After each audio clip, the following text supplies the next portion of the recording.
You can't even tell that.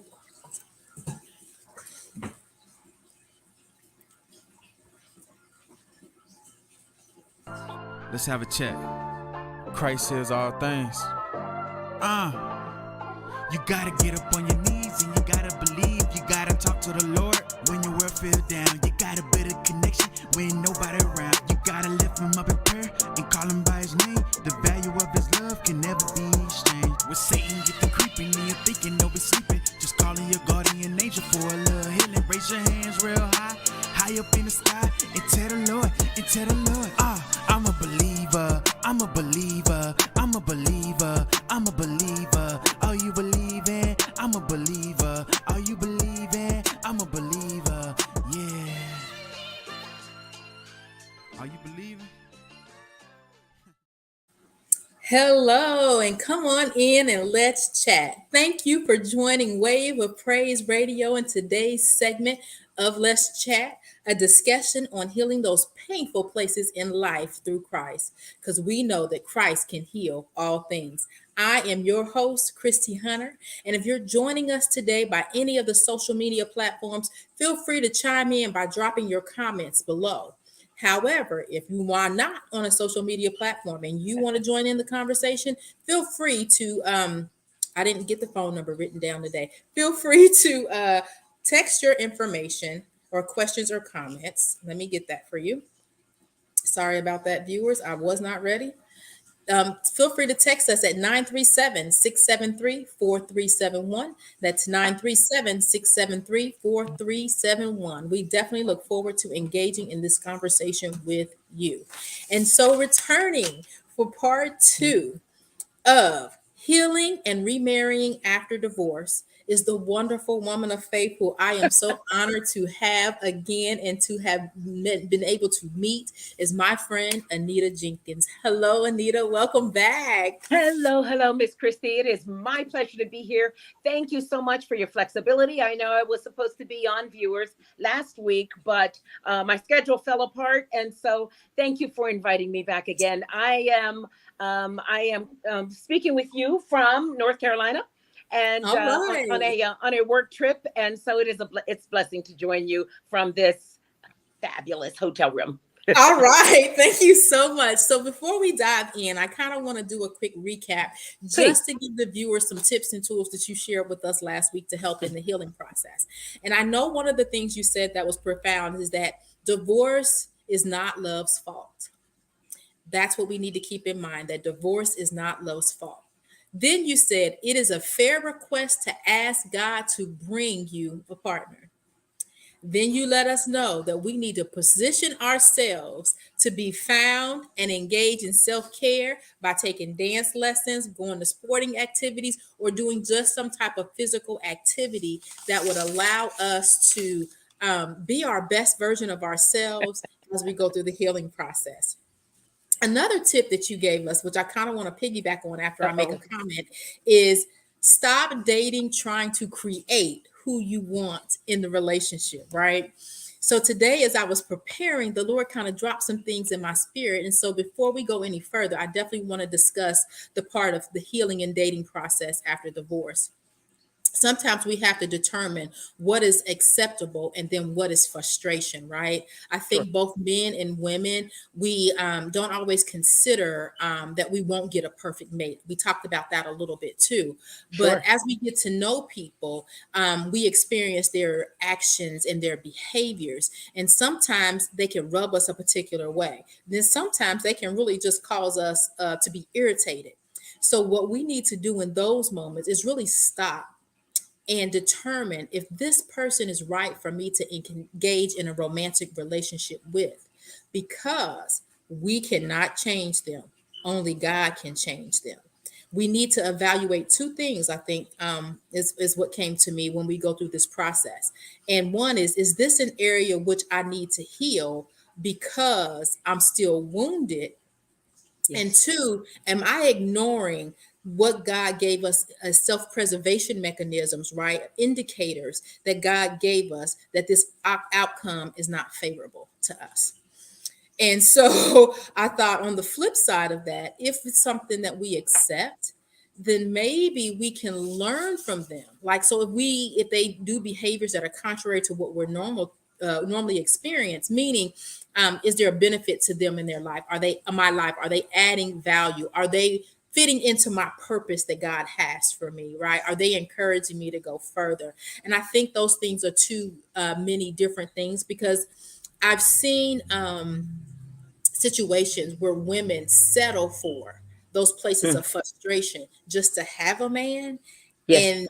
and and shouldn't, right? They really should really seek God, so he can, one, give us guidance, but two, if God is not leading that situation, then how effective is it going to be anyway, right?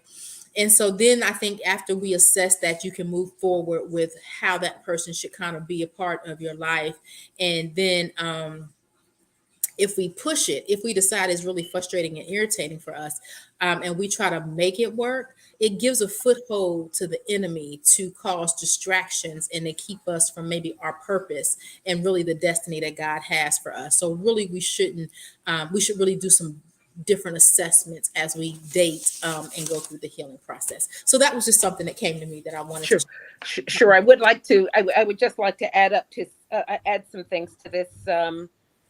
I believe that men and women Mm-hmm, sometimes value what someone can bring, and I hate this. What do you bring to the table? But what someone can bring, sex, mm-hmm, or money, they bring that as a value, and then sacrifice what are often non-negotiables.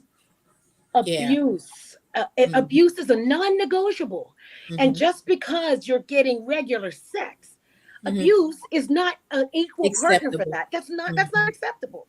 So mm-hmm, so you have to have some non-negotiables that mm-hmm. are never tolerable, that Yeah. are never acceptable. You Okay. have to sit back and say, that is not okay for me, for my life. It's not okay for, and this is men and women. And if you think Mhm. men don't put up with abuse, you're fooling yourself. There Right. are many men who have abusive relationships all day, and they put up with it because they're good men, and they cannot smack that woman down when they just, and they put up, and they have a miserable existence. Yeah. And so we have to think through, what are these non-negotiables? And so you do have to come with that. Non-negotiables. Meanness, in fact, is a Hmm. non-negotiable. Hmm. There are women who are just plain kind, and they end up with men, and this goes both ways as well, men and women, and they end up with a partner who is just plain unkind to them, and other people see it.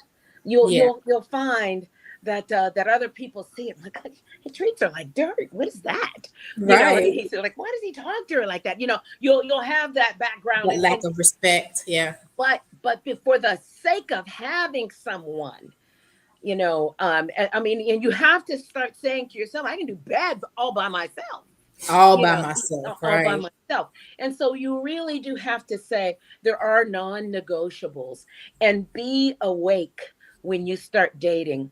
You cannot be clouded, or just in a, just can't hear birds singing. You have to start saying, is that a trait that could augment down the line? Right. Yeah. That goes back to, that's that frustration. And if Yeah, you have you to you decide, gotta can be I you live with gotta be this? careful about that, Hmm. and then be honest about good traits. Hmm. Is he kind? Is he does you know how Does does he he behave? prioritize me? Because a lot of women just get in where they fit in just to say, I got a man. So he doesn't call you on the regular. He only comes over Absolutely. at night. He doesn't take you out in public. So all those things are things that I, I far too many. dated someone for quite a while, and Mhm. he never introduced me to his children. Oh, wow. I mean, months. Okay. And I mean, never did. Wow. And it took me, it was like, wait, it was over before I realized that I really wasn't, I His wasn't in priority. with him. Kevin, my husband, introduced me to his son the very next time I met him. Now, it was casual, and a lot of people would have said, wow, that's a lot. But he and I talked football. I'm a Pittsburgh Steelers fan. He's a Bengals fan. We laughed and gave each other a hard time the very first time we met. And when he, we had talked on the phone many times, and he said, my son and I are going to watch preseason football. Would you like to join us? And I was like, oh, I'm in. We're going to give each other a hard time. He invited you in. That's something else we need to look for. Does he invite you into his life? Does he prioritize you? Does he invite you in? I'm sorry, go ahead. No. And I did not feel, oh my goodness, he's going to some level. No, I actually thought, how fun. It's casual. It's daytime. All of that stuff. So I did not think that it was fast forward, but I did get a chance to meet his son. And what I thought of him is, this is who he is. He is a father, and this is part of his life. And he wasn't trying to shield what he is, and he wasn't trying to play some game. This is who he is. And so I think it is important to be honest about what you are. The next time I met him, it was my friends and I. We did this group dating for quite a while. My friends and I are going to a jazz concert. We're going to hear someone play at, it's closed now, Jilly's. Yes. He said, we're going to Jilly's, and I had never been. He said, I'll get your ticket if you'd like to meet there. And I said, oh, okay. And I met his male friends. Oh, wow. But see, that's just it. I met his male friends there that night. And some people some people might have thought that's a whole lot going on. But for me, I thought it was a sign of trust. Absolutely. I thought it was a sign of trust that he wanted me to meet people that he had known his whole life. And it was the best time. We laughed. I gave them a hard time about the Bengals, and we listened to music, and it was a blessing. So honesty and accountability, and certainly you have to come in with your eyes wide open and protect yourself as you start building a new relationship. I'm sorry, I went down a path. No. When you were talking, what made me think about it is when male or female, when your partner lets you into their circle, right? It tells you a lot about who they are as a person, the type of friends that they have, the people that they surround themselves with, because you have to realize that these are the go-to people in their lives. And when you meet them, if you see that they are stable, if you see that they are reliable, it almost gives you a snapshot of the person that you're getting. And if that person that you're dating doesn't take you around his family, doesn't prioritize you, doesn't include you in their day-to-day lives, you have to begin to question, what is the goal here? What is the motive here? What is their role going to be in my life? There are some statistics about men who don't have male friends. And there are many. Men who don't have male friends aren't as healthy. They need to have male friends in their lives. So when I saw that, and they're sharing with me, we've been friends since, and we've been friends since that. And do you remember that? And I thought, he's got a circle. He's got an accountability circle. And I did think that was healthy. Yeah, awesome. So another part of that next step process. So now you've healed, you've made yourself available, you've met Kevin, you guys are dating, it's going well. And I think you touched on last week that Kevin was like, I'm never doing it again. Yeah. And I will say this: when the first night we met, and maybe your listeners maybe you didn't remember, we met quite by accident.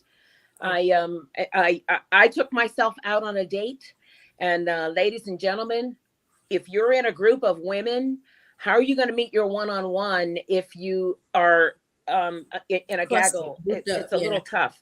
So I did take myself out on a date by myself. I went to, it doesn't exist anymore, The Taste in Trotwood, to listen to a little music on Saturday night and have an appetizer. I took myself out, not really to meet someone, But I pulled up and he pulled up. We spoke to each other. He opened the door for me to the restaurant. And when the greeter saw us, she said table for two. And I said, I'm sorry, I don't know who that is. And he said, well, do you mind if would you like to have dinner? And we sat there for 3 hours. And one thing that, we shared, these are my kids, these are your kids. We showed pictures, we talked. And we both shared that we were divorced. And he said, I'd never get married again. It's just too hard. Meanwhile, I had asked the Lord the day I got divorced. I started saving up for my wedding, and I asked the Lord to find me a companion for my life. So I didn't respond. I said, okay, good for you. Well, and so, we just kept talking, and it was just the most relaxed, wonderful conversation that I'd had ever. It was just wonderful. When it doesn't disturb your peace, with you're headed down a positive road, right? Absolutely. Yes. And since you thought about that, I shared that funny story with my daughter, and I said, your mom's been planning for your wedding for a while, but I think you need to start planning for it. Exactly. Yeah, it gives you a different mindset if you're actually working on something. It does. You're actually working on that. But I think when I do it again, I'm a destination. I felt safe when I met him. I didn't feel that anxiety. Am I trying to be something? Am I trying to sit a different way? I did feel safe in his company from the day I met him. Awesome. So how was it? I know you touched on this a little bit about, his son, but how was it bringing those family dynamics together? Once you guys said, we love each other and we're going to commit to this lifelong, we're going to make this lifelong commitment. How did you bring that family dynamic? We have to be honest about, now this is about divorce. Men and women who are single parents, and they've got those dynamics about the parents of their children. That's a whole different level of work. But children who have come from a household and then experience divorce, and then you bring in another person who marries, we have to be respectful of the fact that it is not easy for them. They didn't ask for that divorce. Right. And they didn't ask for this new person. So I say respectfully, you do have to be patient with the acceptance of the new person. Kevin has amazing sons, and I think I have amazing children. I have 3 and he has 2. Okay. And it is not always easy, right? Christmas and Thanksgiving and holidays, and do they go to their mother, and do they go to this house, and then they have that house, and then and then my children's father is still alive and living in the Dayton area, so they have to get they love Kevin, and so they're going to spend time with Kevin, and then they're me and Kevin, and then they have to go see their father. So it is complicated. It is complicated, and we have to be cautious that because we have fallen in love and we are completely comfortable and we're comfortable with our children, it is not always smooth, but it is always blessed, and just have patience with it. It is, I will say it all day, it is not always easy. Be patient, but just oh my goodness, in those conversations. Yeah, but I love them. I decide to fall in love. Love is a choice too when it comes to to your new children, your bonus children. Yes. My kids call Kevin their bonus dad, and so be absolutely deliberate about loving them. If you don't, they'll pick it up. They'll know. They'll pick it up. And, yeah. And I love Kevin's sons, and I hope that they pick up fully that it's genuine. That I love them and that it's genuine. They are nice boys. Men. That's all men. Right. That's all right. They are nice men. Another question I think. And my kids. Oh, goodness sakes. My kids love Kevin all day. So for that, I couldn't be more blessed. Awesome. I couldn't be more blessed. So I'll put that out there. That's awesome though. And Oh, it's and you got it. Now listen, if you've got daughters, now listen, they will, okay. a new man in your life, that has to pass the daughter's sniff test. Yeah, because And daughters will shut it down. yeah, yeah. So, they only met one or two, I didn't even bother. I was like, yeah, I'm not introducing them to my adult children. I'm just not doing it. But they and my church family fell in love with Kevin immediately. So Awesome. he had to pass my church family's sniff test as well. So you kind of went to the next question a little bit. We talk about those 3 C's: Christ, commitment, and communication, and how important they are in a marriage or any relationship, but definitely in a marriage. They're foundational. So how were you guys able to bring and bridge those things together? Because you guys have different communication styles and, different love languages, right? Sure. So one thing that I hope everybody learns from divorce is what you should be. And you should be better. You should be. Were you a perfect mate? Absolutely not. Right. Were you perfect? So what can you do? And Kevin and I both learned what's worth fighting for, and what's mostly nothing. Mostly nothing. Honestly, just about. I mean, and I don't know. Maybe it's an age thing, but mostly there's just very little that's worth actually getting into an argument. Especially at this age, right? At this age, we don't argue. It's like, no, we don't argue. It's like, wait, it was like, so I don't know if he's watching this.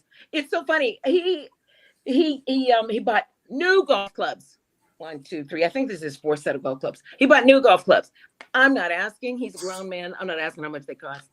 I don't know if he really needs them, but I don't care.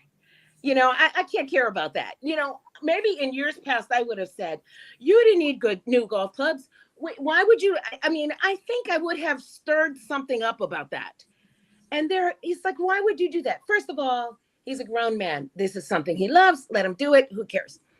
And especially if you're not under money constraints. Now, if you do that and people start spending money you don't have, that's right. a whole That's a different story. Right. A whole different story. Right. So when it comes to what matters, you should be very, very careful about dying on that hill. It's and you should be a better spouse than you were before. And that's what I am trying to be for Kevin. He deserves, and I deserve something better. And I am trying to be a better spouse. So when you start saying, that commitment and that communication, and sometimes it's better to be quiet. And I think I am a quieter spouse. Just shut up. There's nothing. Okay. Just shut your pie hole right now about that. What is Kevin doing? What he's doing? What kind of music choice does he like? It's like, fine. If that's what we want to hear right now, is that worth any kind of comment? Is it? It's probably not. Let him be happy. Let me ask you this, Anita, and in your experience, having been married before, or just in relationships in general, do you find that when a mate likes to argue, it's really about some inadequacy or deficiency that's really not even about the argument? Absolutely. Does that make sense? Okay. Absolutely. That's a control problem. That's a demeaning problem. That's a self-esteem problem. I mean, if somebody feels that they've got to go in on you about everything, you have a problem. I mean, that is absolutely. Go seek help immediately if you feel like you've got to go in on somebody all of the time. Yeah, counseling is there available. Is this is medication you need, because why are you upset right now about this or that, or why are you heightened about this or that? Right. That's just not worth it. And I am being careful because my children's father is alive, And I'm not going to speak about Absolutely. some of the flaws, but Sure. Absolutely. I will say this. You know, protect yourself and protect your heart. Um, you know, you cannot walk through life with being hurt all the time. And And people need to it's just, understand and too. that's just not okay. Yes, ma'am. Yeah. So, like we talked about before, abuse is not just physical; it's also mental. Correct. If you have someone that is constantly nitpicking, oh, I noticed you said that you were going to go here, but you stopped here before you went there. Yeah. Those are manipulation Yeah. tactics. Those are control tactics. And so I wanted to bring that up because a lot of the times when we're dating, we try to explain away behaviors that are red flags. Yes. And Yes. so we don't want to send ourselves down a path that is not healthy for us because we don't want to repeat the same mistakes we've Yeah. always Yeah. done before. Neither should you feel trapped. You should Mhm. not feel trapped. You should actually feel enhanced. Did I talk about this last time? I think you did Yeah. because you Yeah. said Kevin was a part of a boat. Yeah. You should feel, you should grow. Your relationship with whomever you're with, your husband, your spouse, your boyfriend, your girlfriend, this new partner should be an asset to your life. All of a Oh, sudden you should be better. Your finances should be better. Your health should be better. Your spirit should be better. Your walk in God should be better. All of a absolutely. sudden you should be better, and his or hers should be better. All of a sudden, because he or she is in your life, all of a sudden things are a little bit better. And that's what God meant for you to for you enhance your life. You should weave a thread that's stronger. That Mhm. a rope or a braid is threes, you and God and that other person. And when they are tied together, they are absolutely stronger than alone. And if Mm. they are weaker, that means that one of those cords is weakened, and they Yeah. will fray and they will fall apart. If you've seen a rope come Yeah. apart, if those three are tied together or braided together properly, they Mhm. will absolutely grow stronger, and nothing can break Yeah. them. Yes. Awesome. Awesome. So I know we are down to our last two Oh, minutes.